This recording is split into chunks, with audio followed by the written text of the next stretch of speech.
Hello everyone, welcome to Study Tube. क्या हाल चाल, कैसे आप सभी। आशा करता हूँ आप सभी अच्छे होंगे और स्वागत करता हूँ मैं आप सभी का आपके यूट्यूब चैनल पे। सेट नंबर 9 हम लोग कवर करने जा रहे हैं इस सीरीज का।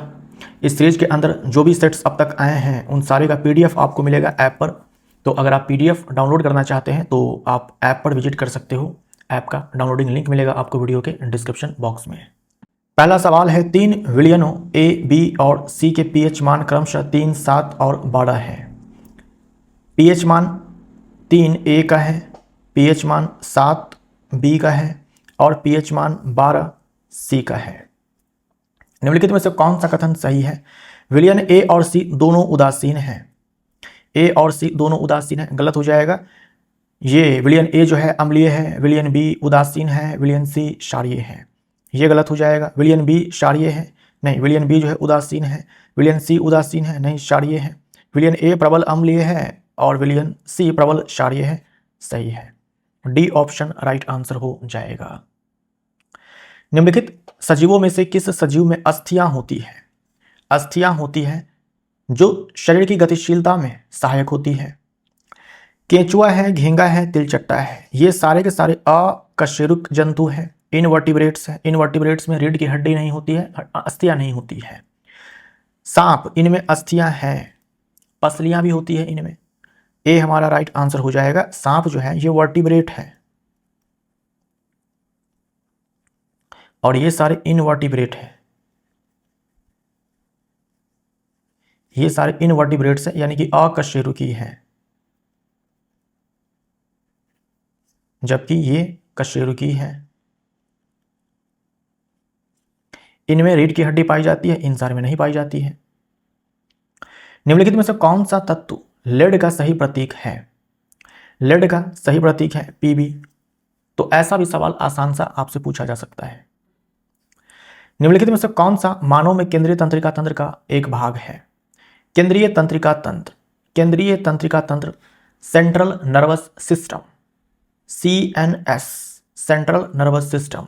ये हमारे बॉडी के सेंटर में पाया जाता है। इसमें एक तो ब्रेन है, दूसरा स्पाइनल कॉर्ड, दूसरा स्पाइनल कॉर्ड, तो मेरुरज्जु। डी हमारा राइट आंसर हो जाएगा। ये जो क्रेनियल नर्व्स हैं और स्पाइनल नर्व्स हैं, ये दोनों मिलकर के बनाते हैं PNS, पेरीफेरल नर्वस सिस्टम, परिधीय तंत्रिका तंत्र, है ना। परिधीय तंत्रिका तंत्र यानी परिधीय तंत्रिका तंत्र में केवल नर्व्स ही आते हैं, न्यूरॉन्स ही आते हैं। एक समान वेग के लिए निम्नलिखित में से कौन सा कथन सही नहीं है। एक समान वेग के लिए, वेग एक समान है तो त्वरण 0 आएगा, है ना। वेग एक समान है तो त्वरण 0 आएगा।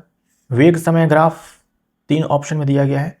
तो एक समान वेग का मतलब ये हो गया कि समय के साथ वेग में कोई परिवर्तन नहीं हो रहा है, तो ग्राफ ऐसा मिलेगा आपको। यानी वेग नियत है, एक ही पॉइंट पर अटका हुआ है, समय में आप आगे बढ़ते जाओ, वेग नहीं बदल रहा है।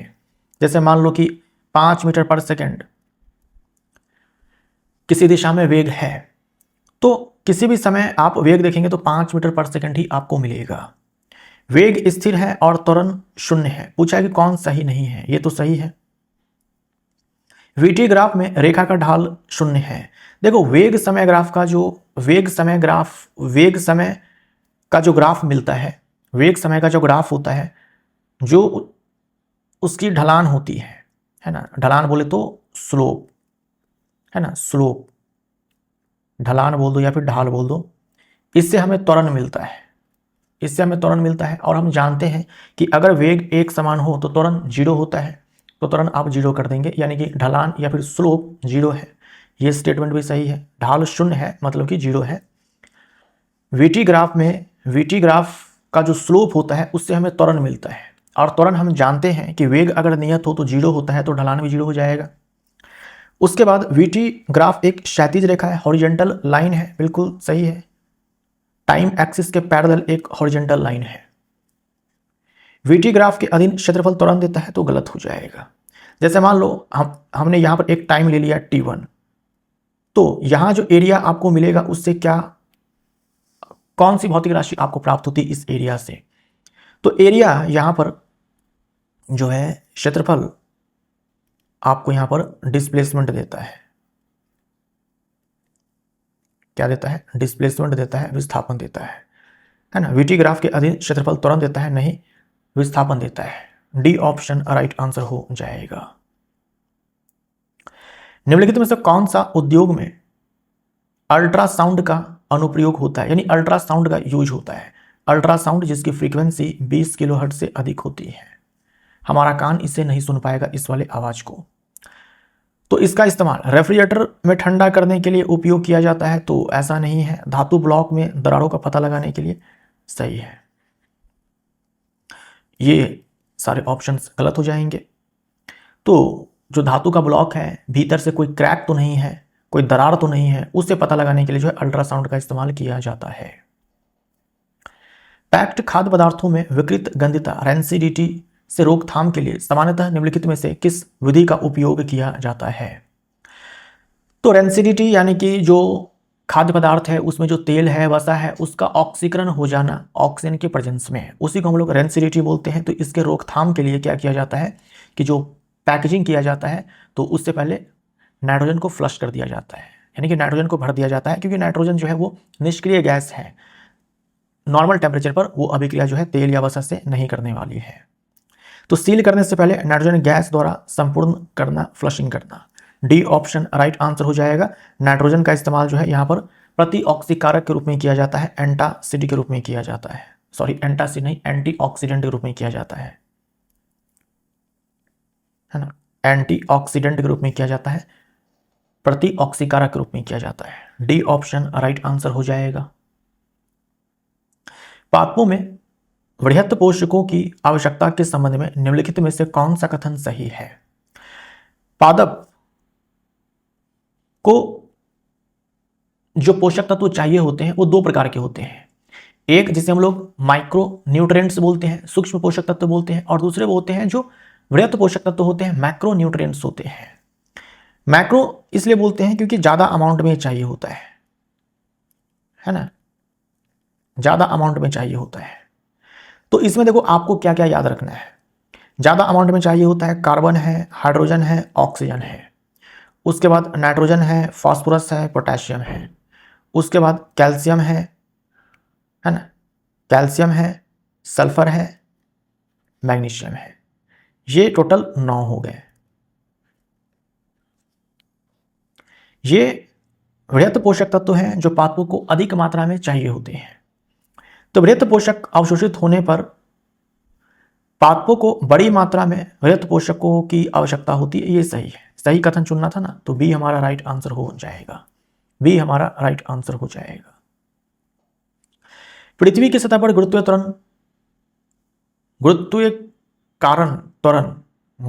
के कारण त्वरण डैश द्वारा दिया जाता है। पृथ्वी की सतह पर गुरुत्व त्वरण डैश द्वारा दिया जाता है।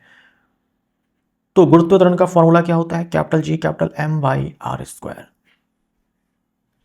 है ना। ये कैपिटल M भी लिख सकते हो, स्मॉल m भी लिख सकते हो। ये आपको ध्यान ये रखना है कि जो m है ये ग्रह का द्रव्यमान होता है, वस्तु का द्रव्यमान नहीं होता है, ग्रह का द्रव्यमान होता है।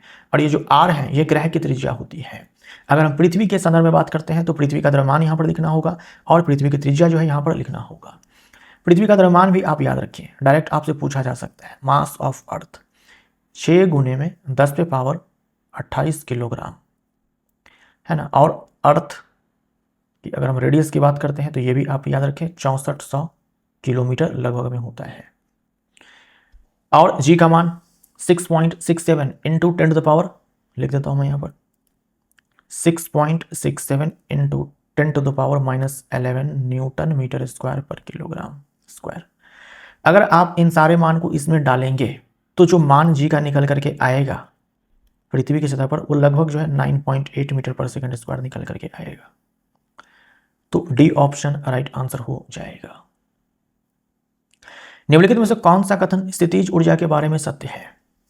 स्थितिज ऊर्जा के बारे में सत्य है, यह केवल द्रव्यमान पर निर्भर करती है, गलत हो जाएगा।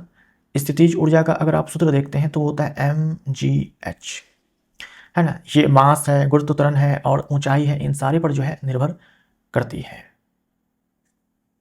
सत्य पूछा है ना, तो ये तो गलत हो जाएगा। यह संदर्भ बिंदु के आधार पर ऋणात्मक हो सकती है, यह संदर्भ बिंदु के आधार पर ऋणात्मक हो सकती है, बिल्कुल हो सकती है। इसे गतिज ऊर्जा में परिवर्तित नहीं किया जा सकता है, बिल्कुल गलत हो जाएगा। किया जा सकता है। हम किसी गेंद को किसी हाइट से गिराएंगे तो क्या होगा, जो स्थितिज ऊर्जा है वो गतिज ऊर्जा में कन्वर्ट हो जाएगी। भूमि तल पर यह सदैव शून्य होती है, तो यह भी गलत हो जाएगा। हम लोग पृथ्वी के सतह पर जो है पोटेंशियल एनर्जी को जीरो मान करके चलते हैं। जीरो हम लोग मान करके चलते हैं सुविधा के लिए, कैलकुलेशन आसान हो उसके लिए। आपका दिल करे तो आप पृथ्वी से 100 मीटर ऊपर चले जाइए और वहां पर आप पोटेंशियल एनर्जी को जीरो मानिए। वैसे केस में पोटेंशियल एनर्जी पृथ्वी के सतह पर जो है वो जीरो नहीं होगी।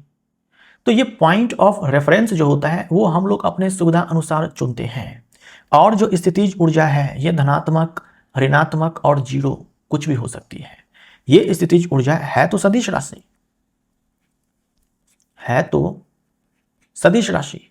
कार्य भी सदिश राशि है, लेकिन कार्य हम जानते हैं धनात्मक, ऋणात्मक, जीरो कुछ भी हो सकता है। ठीक वैसे ही स्थितिज ऊर्जा ये धनात्मक भी हो सकती है, ऋणात्मक भी हो सकती है और शून्य भी हो सकती है। डिपेंड करता है कि आपने पॉइंट ऑफ रेफरेंस कहां लिया है। पॉइंट ऑफ रेफरेंस मतलब आपने पोटेंशियल एनर्जी को जीरो कहां माना है, अर्थ के सरफेस पे माना है, किसी हाइट पर माना है, तो उसके हिसाब से जो है धनात्मक, ऋणात्मक, शून्य जो है आपको स्थितिज ऊर्जा प्राप्त हो सकती है। तो यह कहना कि यह संदर्भ बिंदु यानी कि पॉइंट ऑफ रेफरेंस के आधार पर ऋणात्मक हो सकती है, बिल्कुल सही है। धनात्मक भी हो सकती है, शून्य भी हो सकती है। भूमि तल पर यह सदैव शून्य होती है, ऐसा नहीं है। हम लोग मानते हैं कि भूमि तल पर जो है वो शून्य होती है, अपने कैलकुलेशन को आसान करने के लिए, कन्वीनियंस के लिए। ठीक, तो सत्य पूछा है ना, तो बी ऑप्शन हमारा राइट आंसर हो जाएगा। द्रव्यमान संरक्षण का नियम किसके द्वारा दिया गया था? द्रव्यमान संरक्षण का नियम दिया गया था जो आधुनिक रसायन शास्त्र के जो पिता है ना, मॉडर्न केमिस्ट्री के जो माई बाप कहे जाते हैं, उनके द्वारा दिया गया था, यानी कि लेवोजियर के द्वारा दिया गया था। डी हमारा राइट आंसर हो जाएगा। इन्होंने द्रव्यमान संरक्षण का नियम दिया था जो कि सभी प्रकार के रासायनिक अभिक्रियाओं पे लागू होता है। क्या होता है इसमें कि अभिक्रिया से पहले जो अभिकारक होते हैं उनका कुल द्रव्यमान और अभिक्रिया के बाद जो उत्पाद बनते हैं उनका कुल द्रव्यमान एक समान होता है। जैसे मान लीजिए कि अभिक्रिया ए और बी के बीच में होती है, सी और डी उत्पाद बनता है, तो इन दोनों का जो कुल द्रव्यमान आएगा और इन दोनों का जो कुल द्रव्यमान आएगा वो आपस में बराबर होंगे। यही है द्रव्यमान संरक्षण का सिद्धांत या फिर द्रव्यमान संरक्षण का नियम आप बोल दो। यानी रासायनिक अभिक्रिया में द्रव्यमान की ना तो उत्पत्ति होती है और ना ही द्रव्यमान का विनाश होता है। रदरफोर्ड साहब ने परमाणु का नाभिकीय मॉडल दिया था, है ना, और नाभिक की खोज इन्होंने की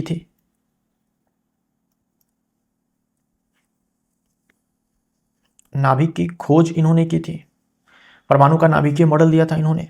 जॉन डाल्टन के बारे में आप ये याद रख सकते हो कि 1808 में इन्होंने परमाणु सिद्धांत दिया था, है ना, परमाणु सिद्धांत दिया था।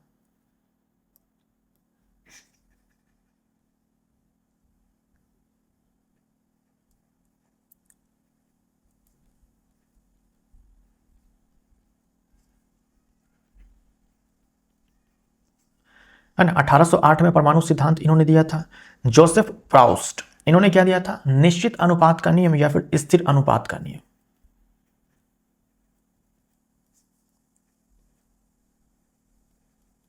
है ना, स्थिर अनुपात का नियम। ये सब आपके एग्जाम में खूब पूछे जाते हैं, तो ये याद रखिएगा। स्थिर अनुपात का नियम ही बोलते हैं, निश्चित अनुपात का भी नियम बोलते हैं। यानी कि एक यौगिक में जो तत्व मौजूद होते हैं हमेशा निश्चित द्रव्यमान के अनुपात में होते हैं। डी ऑप्शन राइट आंसर इस सवाल का। एक लड़का 1000 मीटर सीधी सड़क के एक छोर ए से दूसरे छोर बी तक 2 मिनट में चलता है, फिर मुड़कर 2 मिनट में 400 मीटर चलकर बिंदु सी पर वापस आता है। बिंदु ए से बिंदु सी तक जाने में लड़के का औसत वेग। देखते हैं क्या सब कहा गया, थोड़ा आराम से। ये मान लो कि बिंदु ए है और एक लड़का जो है वो चलना स्टार्ट करता है बिंदु ए से और जाता है इस बिंदु बी पर। बिंदु बी पर पहुंचने के बाद ये वापस से मुड़ता है और मुड़ करके आता है बिंदु सी पर। ठीक है, सड़क की कुल लंबाई दोस्तों 1000 मीटर है, यानी कि 1 किलोमीटर है। ए से बी चला यानी कि 1000 मीटर इसने चल लिया, फिर बी से सी आता है 400 मीटर चल करके, है ना, ये 400 मीटर चल करके, यानी कि ये जो है 600 मीटर है, कुल 1000 मीटर लंबाई है रास्ते की। हमसे क्या पूछा है? औसत वेग पूछा है। आसान सवाल है ना। औसत वेग, औसत वेग का सूत्र क्या होता है? कुल विस्थापन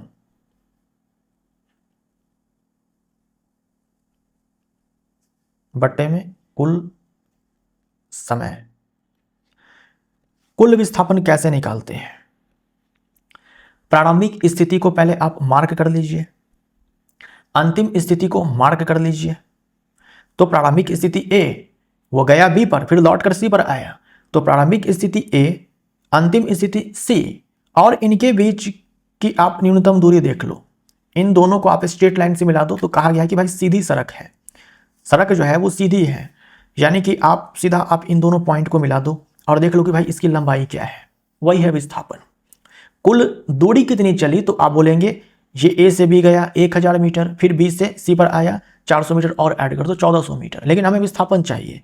तो प्रारंभिक स्थिति अंतिम स्थिति इन दोनों को स्ट्रेट लाइन से मिला दो और उस स्ट्रेट लाइन की जो लंबाई है उसे आप देख लो कितना है, तो 600 मीटर है। तो यहां पर विस्थापन 600 मीटर है। समय टोटल कितना लगा? ए से बी गया 2 मिनट का समय लगा, फिर मुड़ करके 2 मिनट में जो है वो सी पर आया, तो 2 बार 2-2 मिनट का समय लगा है, यानी कुल समय लगा 4 मिनट। 4 मिनट, लेकिन हम यहाँ पर एसआई मात्रक में समय को डालेंगे, तो इस मिनट को हम लोग क्या करेंगे? सेकंड में कन्वर्ट कर लेंगे। ठीक, तो 60 से इसको उड़ाएंगे 10 बार में, 2 से उड़ाएंगे, ये 10/4 यानी कि 2.5 मीटर पर second. D option right answer हो जाएगा। D option right answer. किसी पदार्थ के कणों की गति के कारण उसके दूसरे पदार्थ के साथ फैलने और मिश्रित होने की घटना निम्नलिखित में से क्या कहलाती है? एक पदार्थ, 2 प्रकार के आप गैस ले लो, है ना, एक बर्तन ले लो, उसमें आप 2 प्रकार के गैस डाल दो, नाइट्रोजन डाल दो और ऑक्सीजन डाल दो। दोनों अपने आप ही मिक्स हो जाएंगे, दोनों अपने आप ही मिक्स हो जाएंगे। या फिर आप क्या करो कि आप एक बर्तन लो, उसमें आप पानी ले लो और कुछ बूंद आप इंक का डालो, इंक पूरे के पूरे पानी में अपने आप ही फैल जाएगा। हम इसको ऐसे ही बोल सकते हैं कि जो इंक के कण हैं और पानी के कण हैं ये आपस में मिश्रित हो जाएंगे, मिक्स हो जाएंगे, अपने आप ही मिक्स हो जाएंगे।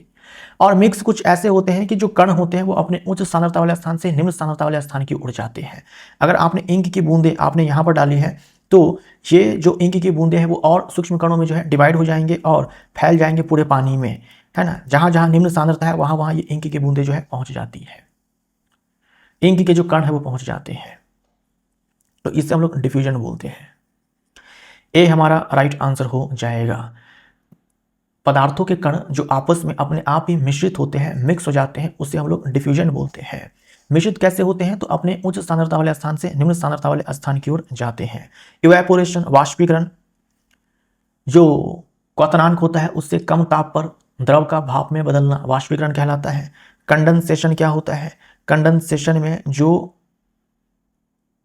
कंडेंसेशन यानी कि संघनन, इसमें गैस, है ना, गैस लिक्विड में कन्वर्ट होता है।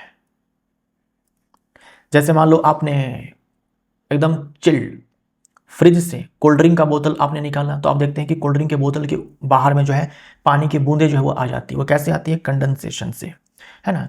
बोतल के चारों ओर जो जलवाष्प है वो संघनित हो जाता है, द्रव में कन्वर्ट हो जाता है, उसे हम लोग कंडेंसेशन बोलते हैं। सब्लिमेशन में क्या होता है? सब्लिमेशन में आप किसी ठोस को गर्म करते हो और सीधा वो गैस में कन्वर्ट हो जाता है बिना लिक्विड स्टेट में आए। ठोस सीधा गैस बदल जाता है बिना द्रव अवस्था में आए। तो ये होता है कपूर का। कपूर के केस में कपूर को जो हम गर्म करते हैं तो सीधा जो है ठोस से गैस में कन्वर्ट हो जाता है। उसके बाद ठोस कार्बन डाइऑक्साइड, ठोस कार्बन डाइऑक्साइड के केस में होता है। और आप याद रखो आयोडीन, आयोडीन के केस में ऐसा होता है। और आप याद रख लो अमोनियम क्लोराइड, अमोनियम क्लोराइड, इसका भी ऊर्ध्वपातन होता है। ये सारे एग्जांपल्स आप याद रखें, इन सारे का क्या होता है? ऊर्ध्वपातन होता है। निम्नलिखित में से कौन सा अपघटन अभिक्रिया का उदाहरण है? अपघटन अभिक्रिया में क्या होता है कि एक अभिकारक होता है, हम इसको क्या करते हैं, हीट करते हैं और ये टूट जाता है दो या दो से अधिक उत्पाद में टूट जाएगा। अभिकारक एक होगा, ये इंपॉर्टेंट है यहाँ पर, अभिकारक एक होगा। उत्पाद कितने भी हो सकते हैं, 2 हो सकते हैं, 3 हो सकते हैं, 4 हो सकते हैं। यहाँ देखो अभिकारक 2 है, अभिकारक 2 है, अभिकारक 2 है। यहाँ देखो अभिकारक 1 है, तो सी हमारा राइट आंसर हो जाएगा। और इसके ठीक उल्टा होता है संयोजन अभिक्रिया, इसके ठीक उल्टा इसमें क्या है कि अभिकारक 2 या 2 से अधिक हो सकते हैं, अभिकारक 2 या 2 से अधिक हो सकते हैं, लेकिन उत्पाद आपको एक ही मिलेगा। जैसे कि आप यहां पर देखो उत्पाद 1 है, यहां पर देखो उत्पाद 1 है ना, यहां पर देखो उत्पाद 1 है। वैसे तो ये अभिक्रिया ही गलत है, लेकिन कोई दिक्कत नहीं है। आप यहां पर देखो उत्पाद 1 है, उत्पाद 1 है, उत्पाद 1 है, उत्पाद 1 है, तो इन सारे को आप संयोजन अभिक्रिया बोल सकते हो। इन सारे को क्या बोल सकते हो, संयोजन अभिक्रिया बोल सकते हो। सही है, सारी अभिक्रिया सही है, संयोजन अभिक्रिया बोल सकते हो। एक ही उत्पाद है, एक ही उत्पाद है, एक ही उत्पाद है, अभिकारक कितने भी हो सकते हैं। वेंडल ने अपने संकरण में तद्रुप प्रजनन वाले पौधों, ट्रू ब्रीडिंग प्लांट्स का जनक के रूप में क्यों उपयोग किया? तो मेंडल साहब जो पौधे चुनते थे वो शुद्ध पौधे चुनते थे, जैसे शुद्ध लंबा चुनते थे, शुद्ध बौना चुनते थे, है ना। बौना तो मटर के केस में जो है शुद्ध ही होता है, लेकिन लंबा जो है शुद्ध भी हो सकता है, अशुद्ध भी हो सकता है। जैसे कोई मटर का पौधा जो है लंबा है, तो हो सकता है कि उसके अंदर जीनोटाइप कैपिटल टी हो, या फिर ऐसा भी हो सकता है कि कैपिटल टी स्मॉल टी हो। भाई कैपिटल टी स्मॉल टी अगर एलील है तो भी पादप लंबा ही होगा, और अगर कैपिटल टी हो तो भी पादप लंबा ही होगा। तो ये हो गया शुद्ध रूप, ये होमोजाइगस कंडीशन है, ये हेटेरोजाइगस कंडीशन है। तो जनक पौधा जब भी मेंडल साहब लेते थे तो वो इस फॉर्म में लेते थे, होमोजाइगस वाले लेते थे। ठीक, क्यों लेते थे, तो किस चीज पर वो स्टडी कर रहे थे कि कैसे जनक से जो लक्षण है वो संतति में जाते हैं, यही तो स्टडी कर रहे थे। तो वंशागति पैटर्न का अध्ययन करने के लिए सी ऑप्शन हमारा राइट आंसर हो जाएगा। कोई भी ऑप्शन आप देखेंगे तो वो उचित नहीं है, C option right answer. Plasmodium में प्रजनन की निम्नलिखित में से कौन सी विधि पाई जाती है? प्लाज्मोडियम के कारण दोस्तों मलेरिया होता है, और इसमें होता है मल्टीपल फिजन, बहुखंडन होता है। ए हमारा राइट आंसर हो जाएगा। बडिंग आप याद रखेंगे, बडिंग में आपको बस 2 ही एग्जांपल्स याद रखने हैं। एक तो आपको याद रखना है खमीर, खमीर यानी कि ईस्ट, एक कोशी के कवक है, और दूसरा आपको इसमें याद रखना है हाइड्रा। ग्राफ्टिंग और लेयरिंग क्या है? ये कृत्रिम कायिक प्रवर्धन है। कायिक प्रवर्धन यानी कि जड़ तना पत्तियों से पौधों का उगना, और ग्राफ्टिंग और लेयरिंग में जो है जड़ तना पत्तियों से ही मतलब जो कायिक भाग होते हैं उन्हीं से जो है पौधों को उगाया जाता है। तो ये कृत्रिम विधि है, यानी कि मनुष्य जो है हस्तक्षेप करता है ग्राफ्टिंग और लेयरिंग में, तब जाकर के नया पादप उगता है। तो ये कृत्रिम विधि है, लेकिन बीज से नहीं उगाया जाता है, तना से उगाया जाता है। ग्राफ्टिंग में, लेयरिंग में जो पौधे हैं उनको। निम्नलिखित में से कौन सा विकल्प पादप और जंतु कोशिकाओं में कोशिका भित्ति एवं कोशिका झिल्ली की सही तुलना करता है? पादप कोशिकाओं में कोशिका भित्ति और कोशिका झिल्ली दोनों दृढ़ होती है, जबकि जंतु कोशिकाओं में केवल कोशिका झिल्ली होती है। देखो जंतु कोशिकाओं में केवल कोशिका झिल्ली होती, कोशिका भित्ति नहीं होती, बिल्कुल सही है।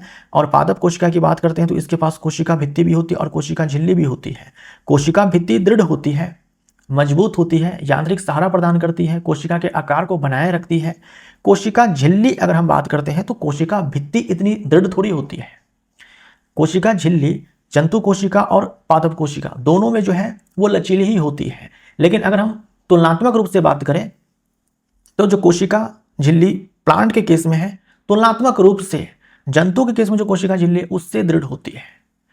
कोशिका झिल्ली चाहे जंतु कोशिका में चाहे पादप कोशिका में बनी होगी फॉस्फोलिपिड से ही, लिपिड और प्रोटीन से ही, लेकिन मात्रा में जो है अंतर देखने को मिल सकता है। मात्रा में अंतर देखने को मिल सकता है, किसी में प्रोटीन ज्यादा होता है, किसी में लिपिड ज्यादा होता है, इस प्रकार से। तो आप ये वैसे आंसर ए है, क्योंकि कोई भी और आंसर आपको सही नहीं मिलेगा, यहां पर कोई भी और आंसर आपको सही नहीं मिलेगा। लेकिन आपको ये याद रखना है, कोशिका भित्ति इतनी दृढ़ नहीं होती है कोशिका झिल्ली। तुलनात्मक रूप से कोशिका झिल्ली जो जंतु कोशिका में पाई जाती है उससे दृढ़ होती है, लेकिन कोशिका भित्ति इतनी दृढ़ नहीं होती है ना। पादप कोशिका जो है, पादप कोशिका भित्ति दृढ़ इसलिए होती है क्योंकि इसमें सेलुलोज पाया जाता है, सेलुलोज पाया जाता है जो कि कॉम्प्लेक्स कार्बोहाइड्रेट है। जंतु कोशिकाओं में कोशिका भित्ति और कोशिका झिल्ली दोनों होती है, गलत हो जाएगा, है ना। बाकी बी सी डी जो है गलत है, आप देख सकते हो। पादप और जंतु दोनों कोशिकाओं में कोशिका भित्ति होती है, गलत हो जाएगा। जंतु कोशिका में कोशिका भित्ति नहीं होती है, ना तो पादप और ना ही जंतु कोशिका में कोशिका भित्ति होती है, ये भी गलत हो जाएगा क्योंकि पादप में कोशिका भित्ति होती है। सक्रियता श्रेणी में मैग्नीशियम और आयरन के बीच कौन सी धातु पाई जाती है? सक्रियता श्रेणी जो है आपको कंठस्थ होनी चाहिए। Potassium, sodium, calcium, magnesium, aluminium, zinc, iron. Hydrogen, copper, mercury, silver, gold, platinum. ऊपर से नीचे आते हैं, सक्रियता जो है घटती है ना। ऊपर से नीचे आने पर सक्रियता जो है वो घटती है, राइट। पूछा गया है कि मैग्नीशियम और आयरन के बीच, मैग्नीशियम और आयरन के बीच एल्युमिनियम और जिंक है, तो जिंक ऑप्शन में दिख रहा है, डी हमारा राइट आंसर हो जाएगा। निम्नलिखित में से कौन सा आवर्धन वस्तु दूरी और प्रतिबिंब दूरी के बीच संबंध को सही ढंग से दर्शाता है? तो अगर हम मिरर की बात करते हैं या फिर हम लेंस की बात करते हैं, दोनों में जो आवर्धन है उसका फॉर्मूला होता है प्रतिबिंब की ऊंचाई बट्टे में वस्तु की ऊंचाई। यहां भी प्रतिबिंब की ऊंचाई बट्टे में वस्तु की ऊंचाई, है ना। हाइट ऑफ इमेज बट्टे में हाइट ऑफ ऑब्जेक्ट। लेकिन वस्तु दूरी और प्रतिबिंब दूरी के टर्म में अगर हम देखें तो आवर्धन हो जाता है -v/u, और यहां पर इसी माइनस को हम हटा देते हैं। तो बेसिक जो फॉर्मूला है वो है ये, प्रतिबिंब की ऊंचाई बट्टे में वस्तु की ऊंचाई। यहां भी प्रतिबिंब की ऊंचाई बट्टे में वस्तु की ऊंचाई। लेकिन वस्तु दूरी और प्रतिबिंब दूरी के टर्म में अगर हम बात करें, उसके रेस्पेक्ट में बात करें, तो v/u -v/u यहां पर और v/u यहां पर। तो हमें एक ऑप्शन दिख रहा है बी हमारा राइट आंसर हो जाएगा। कौन सा कोशिकांग कोशिका के भीतर या बाहर द्रव्यों को संवेष्टित करने यानी कि पैकेजिंग करने, डिस्पैचिंग करने के लिए उत्तरदायी है? तो चीज़ों को पैक करना, उसको उसके पते पर डिस्पैच करना, ये किसका काम होता है? डाकघर का काम होता है। तो कोशिका के अंदर कौन सा कोशिकांग है जो डाकघर का काम करता है? उसे कोशिका का डाकघर कहा जाता है, पोस्ट ऑफिस कहा जाता है। तो कई बार मैं आपको बता चुका हूं, गोल्जी उपकरण, जिसकी खोज कैमिलो गोल्जी ने की थी श्वेत उल्लू से, ठीक है। नाभिक को हम लोग कोशिका का मस्तिष्क कहते हैं, माइटोकॉन्ड्रिया को कोशिका का बिजली घर कहते हैं, राइबोसोम को प्रोटीन फैक्ट्री कहते हैं। ये सब तो आपको रट गया होगा। ओम के नियम के अनुसार किसी चालक के सिरों के बीच विभवांतर और उसमें प्रवाहित होने वाली धारा का अनुपात नियत रहता है बशर्ते कि। ओम का नियम यह कहता है कि V समानुपाती होता है I का, यानी जो विभवांतर है वो धारा के समानुपाती होता है। इसी को हम ऐसे लिख सकते हैं कि विभवांतर बट्टे में धारा, इसका जो अनुपात होता है दोस्तों वो नियत रहता है, और वो चालक के प्रतिरोध के बराबर होता है। लेकिन कंडीशन क्या है कि टेम्परेचर कांस्टेंट होना चाहिए। टेम्परेचर जो है कांस्टेंट होना चाहिए, यानी कि नियत होना चाहिए, कांस्टेंट होना चाहिए। टेम्परेचर जो है कांस्टेंट होना चाहिए।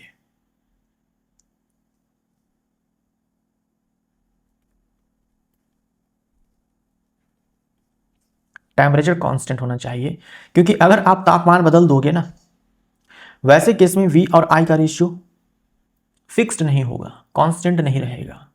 अगर आपने टेम्परेचर चेंज नहीं किया है, वैसे केस में जिस रेट से आप V को चेंज करोगे उसी रेट से I चेंज हो जाएगा, लेकिन दोनों का जो अनुपात आएगा वो चेंज नहीं होगा।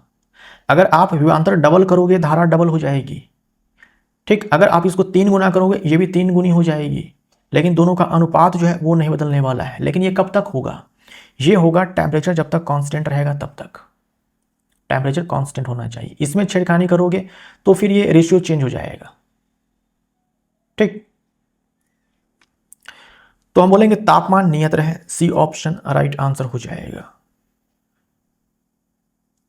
अमीबा में विखंडन की प्रक्रिया के परिणाम स्वरूप डैश का निर्माण होता है। तो अमीबा में क्या होता है, एक अमीबा है, इसमें होता है द्विखंडन, तो क्या होगा, दो अमीबा बन जाएगा।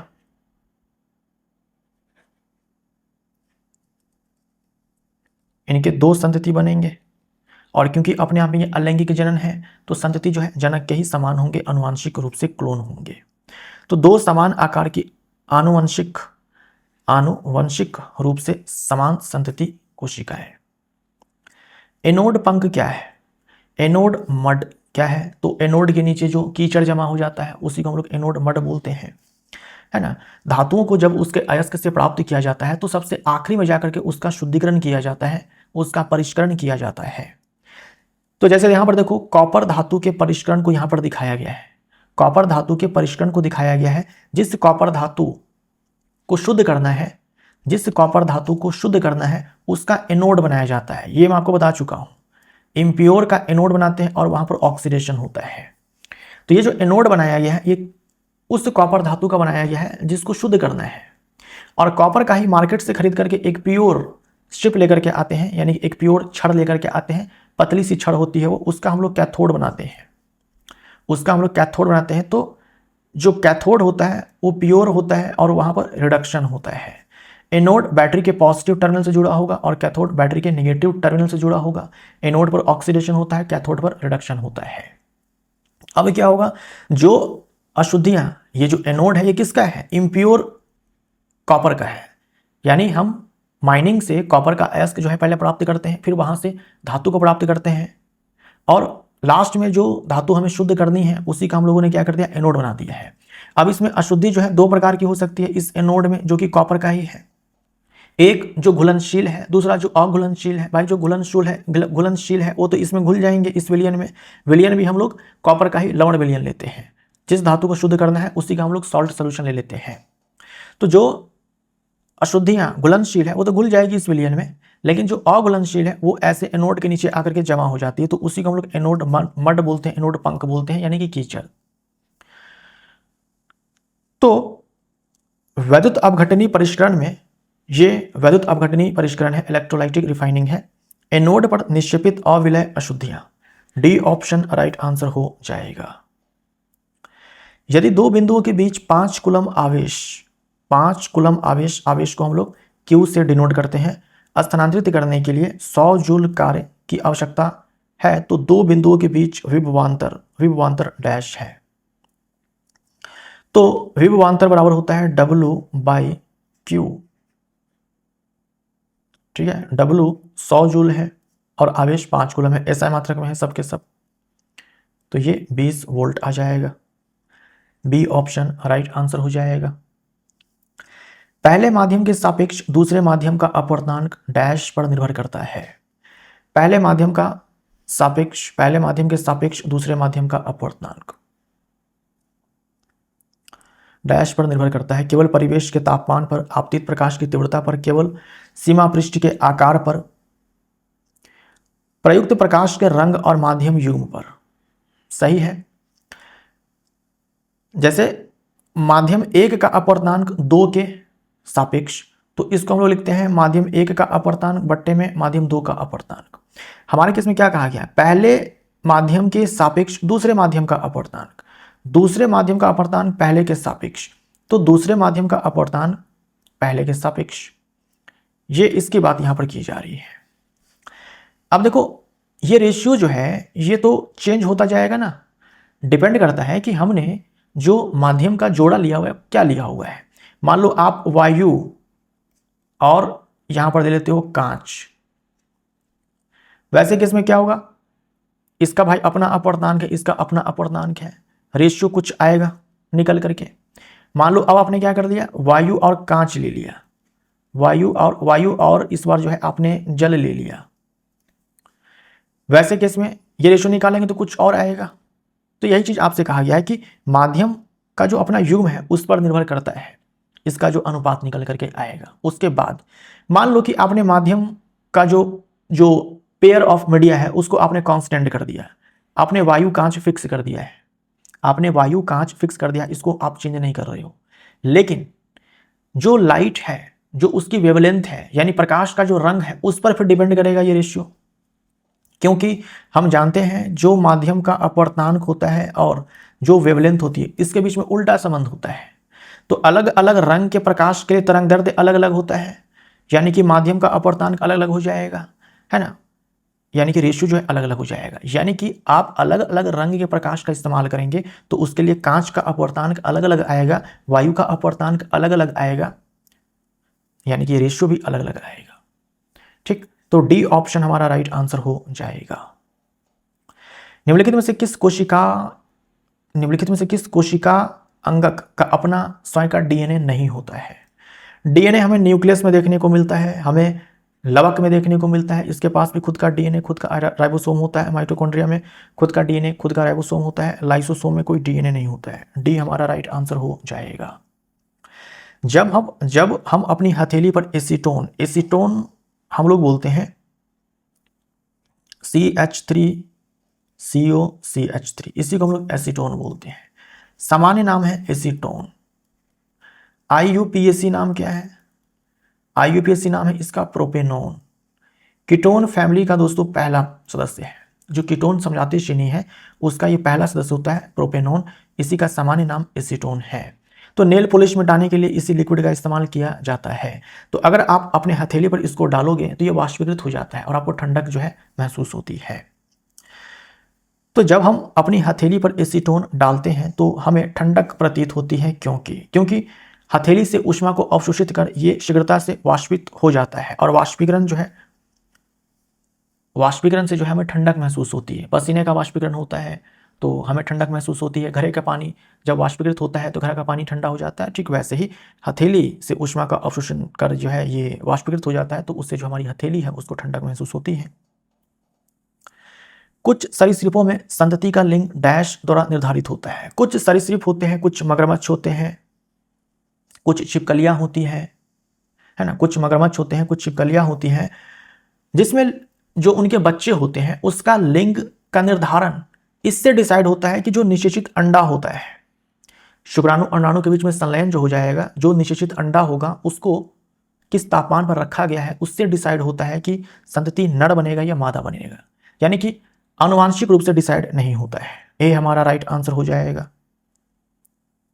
कई सरीसृपों जैसे कुछ कछुए हैं, कुछ मगरमच्छ हैं, कुछ छिपकलियां होती है। सारे मगरमच्छ छिपकली और कछुए में नहीं, कुछ प्रजातियां ऐसी होती है उनमें कछुआ है, मगरमच्छ है और छिपकलियों की कुछ प्रजाति में लिंग निर्धारण गुणसूत्रों से नहीं होती है।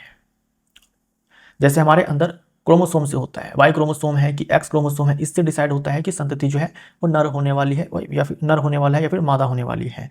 लेकिन कुछ कछुए होते हैं, कुछ मगरमच्छ होते हैं, कुछ छिपकलियां होती हैं, इनमें लिंग निर्धारण जो है गुणसूत्रों से नहीं बल्कि अंडों के उष्मायन इनक्यूबेशन के दौरान तापमान से होता है। यानी जो अंडा है, जो निषेचित अंडा होता है, उसे किस तापमान पर रखा गया है उससे डिसाइड होता है कि जो संतति है वो नर होने वाला है या फिर मादा होने वाली है। तो इस प्रकार का जो लिंग निर्धारण है इसे कहा जाता है टेम्परेचर डिपेंडेंट सेक्स डिटर्मिनेशन, है ना, तापमान निर्भर लिंग निर्धारण। ए हमारा राइट आंसर हो जाएगा। एक धात्विक चालक कक्ष तापमान पर यानी कि कमरे के तापमान पर ओम के नियम का पालन करता है।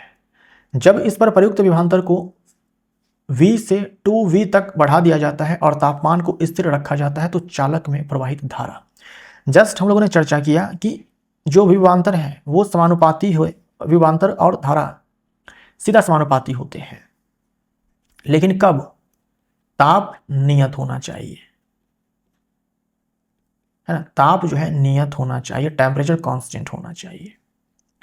तो जिस रेट से आप V को चेंज करोगे उसी रेट से I भी जो है चेंज हो जाएगा। तो आपने जो विभवांतर है उसको डबल कर दिया, यानी धारा भी जो है वो डबल हो जाएगी, धारा भी डबल हो जाएगी, लेकिन जो रेशियो होगा V और I का दोस्तों ये कांस्टेंट रहेगा, है ना, ये कांस्टेंट रहेगा। मान लो पहले V था विभवांतर और धारा I, रेशियो ये आया, अब आपने क्या कर दिया, इसको 2V कर दिया तो ये भी 2I हो जाएगा, 2 से 2 खत्म हो जाएगा और ये देखो R ही आपको मिलेगा, है ना। V बाई I का मान R है ना, तो यहाँ से 2 से 2 कैंसिल हो जाएगा तो V बटा I बचेगा जो कि R के बराबर है। तो प्रतिरोध स्थिर होने के कारण दो गुनी हो जाती है प्रवाहित धारा। C option right answer, C option right answer.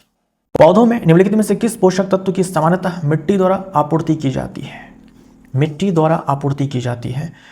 तो पौधे जो है वायु से कार्बन डाइऑक्साइड लेते हैं, वहां से कार्बन और ऑक्सीजन की आपूर्ति हो जाती है। पौधे मिट्टी से जल लेते हैं, तो जल से जो है हाइड्रोजन की पूर्ति हो जाती है। और मिट्टी से जो है बोरोन लिया जाता है ना। मिट्टी से और भी अलग अलग प्रकार के जो है पोषक तत्व लिए जाते हैं, जिसमें से एक बोरोन है। तो बोरोन हमारा राइट आंसर हो जाएगा, बोरोन हमारा राइट आंसर हो जाएगा। बोरोन आयन के रूप में जो है बोरोन लिया जाता है।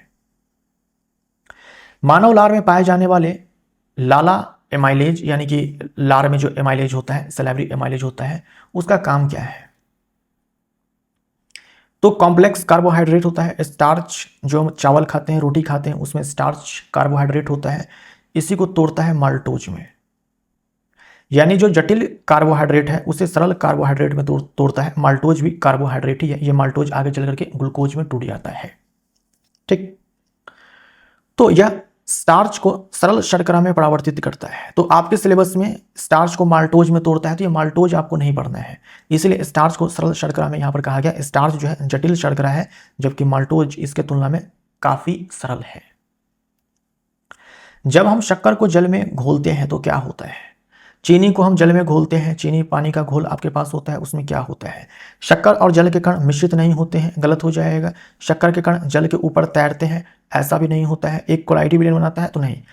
नमक पानी का घोल, चीनी पानी का घोल, कॉपर सल्फेट का जो विलयन होता है, वो सब समांगी मिश्रण होते हैं, यानी कि विलयन होता है, ना कि कोलाइड होता है। शक्कर के कण जल के कणों के बीच के स्थान में समा जाते हैं, बिल्कुल सही है। डी ऑप्शन राइट आंसर हो जाएगा। कार्बन का निम्नलिखित में से कौन सा अपरूप विद्युत का चालन करता है? कार्बन अपने आप में एक अधातु है, विद्युत का चालन ये नहीं करता है, लेकिन कार्बन का ही एक अपरूप है ग्रेफाइट, है ना। ग्रेफाइट जो कि विद्युत का चालन करता है। हीरा भी अपरूप है, ग्रेफाइट भी अपरूप है, फ्लोरीन भी अपरूप है, चारकोल भी अपरूप है, लेकिन जो ग्रेफाइट है ये विद्युत का चालन करता है। इसीलिए ग्रेफाइट का इस्तेमाल जो है इलेक्ट्रोड के रूप में किया जाता है बैटरी में। शुष्क शेल जो होता है उसमें ग्रेफाइट का रॉड होता है, ग्रेफाइट का इलेक्ट्रोड होता है। एथेनॉल द्वारा कौन सा गुणधर्म प्रदर्शित किया जाता है? यह कठोर जल के साथ मिलकर पुष्पमल बनाता है तो नहीं। भाई एथेनॉल द्वारा कौन सा गुणधर्म प्रदर्शित किया जाता है? यह कठोर जल के साथ मिलकर पुष्पमल बनाता है। तो कठोर जल हार्ड वाटर के साथ तो ऐसा नहीं है, जल और एथेनॉल अच्छे से मिक्स हो जाते हैं। इसकी गंध मीठी होती है और यह वाष्पशील होता है, बिल्कुल सही है। एथेनॉल जो है दहनशील है, यह वही एथेनॉल है जिसकी चर्चा जो है आजकल हम लोग खूब सुनते हैं E20 के रूप में। एथेनॉल दहनशील है, मीठी गंध होती है, वाष्पशील होती है। B option right answer.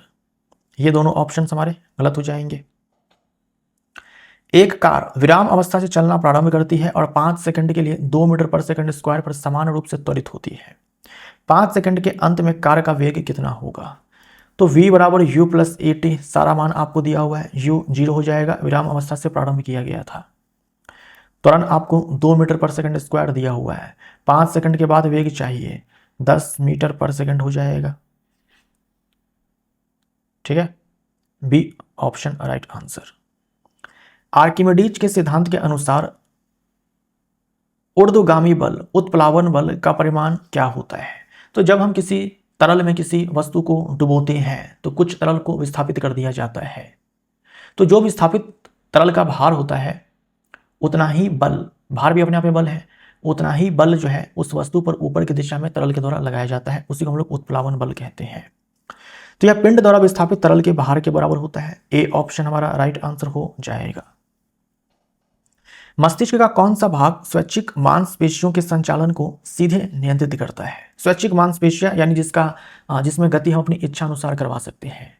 तो जब हम नाचते हैं, लिखते हैं, चलते हैं, बोलते हैं, ये सब जो है हमारी स्वेच्छा से होती है, और जो ऐच्छिक मांसपेशियां होती है वो इन्वॉल्व होती है। तो इसको कंट्रोल करने के लिए जो हमारा सेरिब्रम होता है, प्रमस्तिष्क होता है, उसमें मोटर कॉर्टेक्स होता है। मोटर कॉर्टेक्स नाम का जो है रीजन होता है, एरिया होता है, क्षेत्र होता है, वहां से सारी क्रियाएं जो है संचालित होती है ना। ये हमारे फोर ब्रेन का पार्ट होता है जो सेरिब्रम है। सेरिब्रम का ये पार्ट होता है। सेरिब्रम में अलग अलग रीजन होते हैं, अलग अलग रीजन होते हैं, कॉर्टेक्स होते हैं जो अलग अलग कामों को देखते हैं। इसमें से जिसमें से एक मोटर कॉर्टेक्स होता है जो हम अपनी इच्छा अनुसार जो काम करते हैं उसका संचालन जो है ये मोटर कॉर्टेक्स करता है। तो मोटर क्षेत्र हमारा राइट आंसर हो जाएगा। मोटर क्षेत्र राइट आंसर हो जाएगा। मेडुला ऑब्लांगाटा के बारे में पूछा जाता है कि भाई इसका क्या काम है। तो जो अनैच्छिक क्रियाएं होती हैं जैसे कि दिल का धड़कना हो गया, ब्लड प्रेशर हो गया, श्वसन दर हो गया, उल्टी आना, छींक आना, ठीक, ये सब जो है मेडुला ऑब्लांगाटा के द्वारा जो है कंट्रोल किया जाता है। असमान गति से गतिमान किसी वस्तु के संबंध में निम्नलिखित में से कौन सा कथन सत्य नहीं है? नॉन यूनिफॉर्म मोशन है, विभिन्न बिंदुओं पर इसकी चाल भिन्न होगी, असमान गति है तो अलग अलग पॉइंट पर इसकी चाल अलग अलग होगी, इसका वेग समय के साथ बदलता है तो सही है, वेग समय के साथ बदलेगा। अगर चाल जो है बदल रही है तो वेग बदलेगा, है ना, वेग बदलेगा, चाल बदलेगी, तभी तो असमान गति है। यह असमान समय अंतरालों में असमान दूरी तय करता है, सही है, लेकिन ज़्यादा उचित तो ये होता है कि हम ये बोलते हैं यह समान समय अंतरालों में असमान दूरी तय करता है। जैसे मान लो कि स्टार्टिंग के 10 मिनट में या फिर स्टार्टिंग के 1 मिनट में जो है 10 मीटर दूरी तय की जाती है, फिर अगले 1 मिनट में जो है 15 मीटर दूरी तय की जाती है, फिर अगले 1 मिनट में जो है 7 मीटर दूरी तय की जाती है। तो समान समय अंतराल में असमान दूरी तय की जाती है, तो ये असमान गति में होता है ना। जब आप ज़्यादा स्पीड वस्तु जो है ज़्यादा तेज चलेगी उस समय जो है 1 मिनट में जो है ज़्यादा दूरी तय कर देगी, थोड़ी कम स्पीड से चलेगी तो वही अगले 1 मिनट में जो है वो कम दूरी तय करेगी। तो इस प्रकार से जो है अलग अलग पॉइंट पर जो है अलग अलग चाल होती है।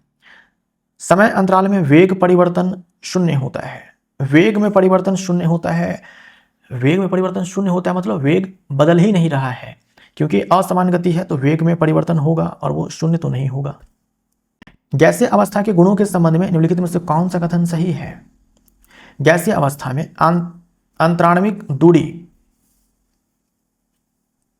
अत्यधिक होती है, यानी कि जैसे ऑक्सीजन गैस है तो ऑक्सीजन गैस है तो ऑक्सीजन के बहुत सारे मॉलिक्यूल्स होंगे, उनके बीच में दूरी जो है वो अधिक होगी और उनके बीच में आकर्षण उतना ही कम होगा। अगर अणुओं के बीच में दूरी जितनी अधिक होगी भाई उनके बीच में लगने वाला जो आकर्षण बल है उतना ही कम होगा, क्योंकि दूरी ज़्यादा है। C option right answer. किसी पिंड की यांत्रिक ऊर्जा को डैश के योग के रूप में व्यक्त किया जा सकता है। तो यांत्रिक ऊर्जा में गतिज ऊर्जा और स्थितिज ऊर्जा दोनों ही सम्मिलित होते हैं। स्थितिज ऊर्जा और गतिज ऊर्जा के योग के रूप में जाना जाता है। स्थितिज ऊर्जा और गतिज ऊर्जा दोनों को जोड़ दो तो आपको यांत्रिक ऊर्जा जो है मिल जाती है। निम्नलिखित में से कौन सा क्षारीय लवण का एक उदाहरण है? क्षारीय लवण का एक उदाहरण है हाइड्रोजन क्लोराइड। ये लवण तो है ही नहीं, ये तो अम्ल है। सोडियम क्लोराइड, सोडियम क्लोराइड का तो पीएच जो है 7 होता है, ये आपको ध्यान में रखना है, उदासीन लवण है ये।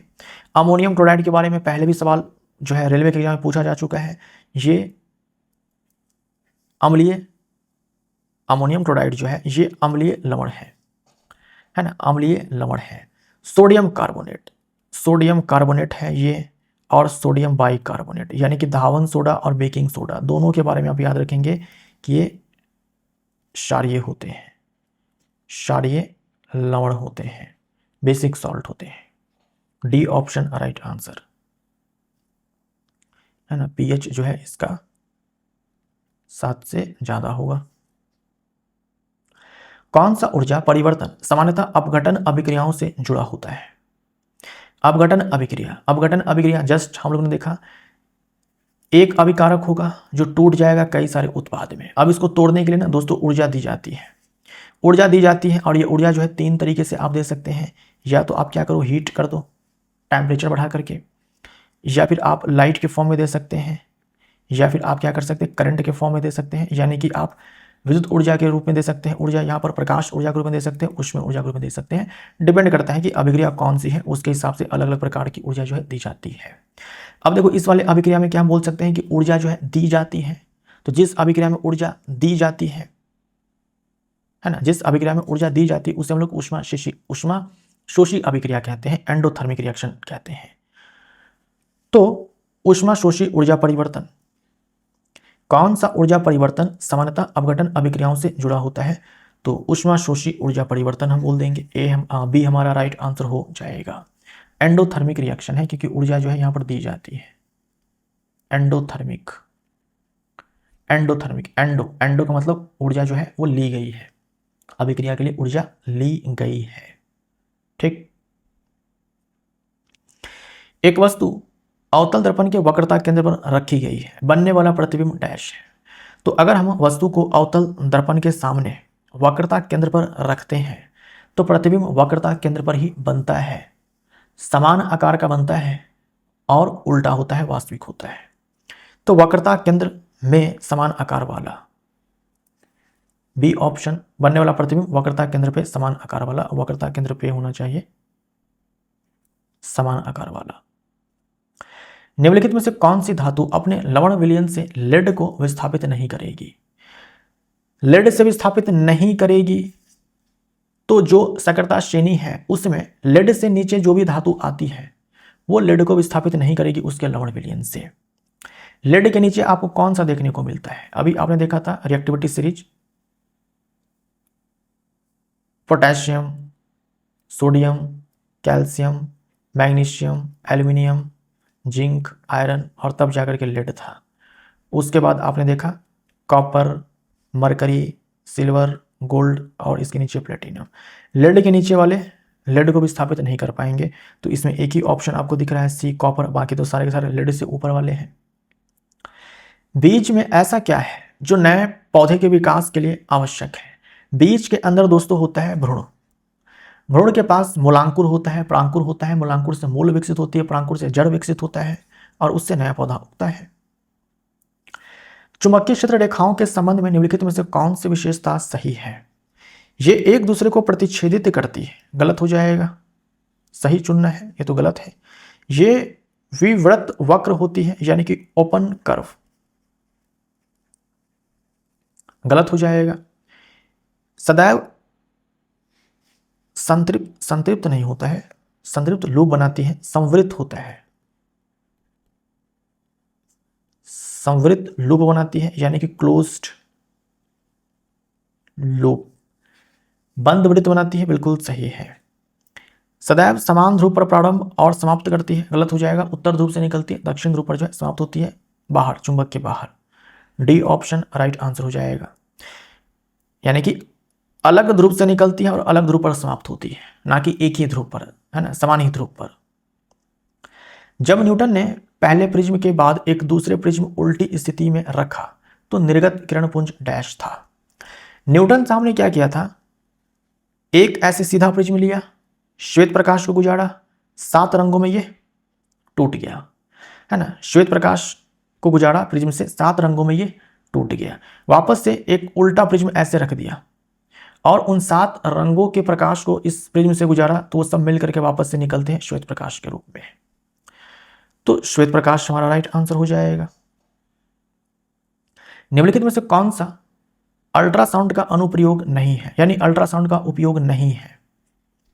खाना पकाना नहीं, इसमें माइक्रोवेव का इस्तेमाल किया जा सकता है, माइक्रोवेव का इस्तेमाल लोग घरों में करते हैं, सूक्ष्म तरंगों का इस्तेमाल करते हैं। आंतरिक अंगों की इमेज, है ना, बॉडी के इंटरनल ऑर्गन्स के इमेज को लेने के लिए अल्ट्रासाउंड का इस्तेमाल किया जाता है, अल्ट्रासाउंड लोग करवाने के लिए जाते भी हैं। नाजुक मशीनरी भागों की सफाई, है ना, ऐसे ऐसे मशीन के पार्ट पुर्जों की साफ सफाई में जहां पहुंचना कठिन होता है और धातु के ब्लॉक में दरार है उसका पता लगाने के लिए भी अल्ट्रासाउंड का इस्तेमाल किया जाता है। अल्ट्रासाउंड का इस्तेमाल जो है सोनार में किया जाता है। निम्नलिखित में से कौन सा कथन मनुष्यों में यौन परिपक्वता की प्रक्रिया का सबसे अच्छा वर्णन करता है? यह वयस्कता के बाद शुरू होता है, ये तो गलत हो जाएगा ना, किशोर अवस्था के दौरान शुरू होता है। यह अचानक होता है, तो ऐसा नहीं है। जो यौन परिपक्वता आता है, लड़कों में दाढ़ी का आना, मूंछों का आना, आवाज का भारी हो जाना, लिंग का बड़ा हो जाना, प्राइवेट पार्ट्स में बाल का आना, ये सब ग्रेजुअली होता है, धीरे धीरे धीरे होता है। ऐसा थोड़ी ना कि आप सोए थे, दाढ़ी मूंछें थी नहीं, अचानक से एक दिन उठते हैं और दाढ़ी मूंछें सब आ जाती है, ऐसा तो नहीं होता है।